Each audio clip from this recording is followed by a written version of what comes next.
تفتكر لو زياد ابن اختك سألك وقال لك ايه الفرق بين خاله ما بين معبد الكرنك ومعبد الأقصر، هتعرف تجاوبه؟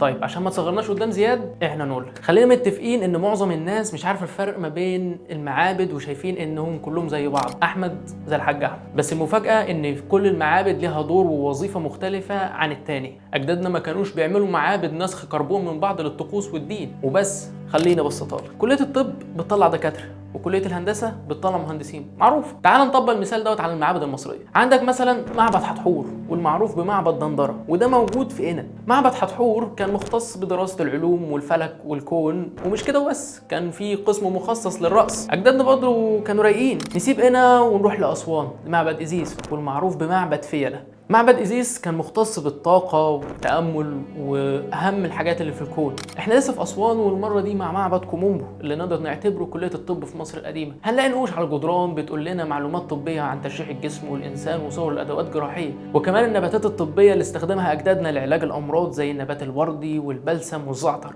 واللي لسه لحد دلوقتي بنستخدمه. نروح لمعبد الأقصر واللي في زمنه كان مركز ثقافي بيضم مكتبة ومدرسة للكهنة، كمان كان مركز اقتصادي بيضم ورش ومخازن وأراضي زراعية كلها موجودة ولسه موجودة لحد دلوقتي. عندك كمان معبد أوزير واللي معروف بمعبد أبيدوس وموجود في سوهاج.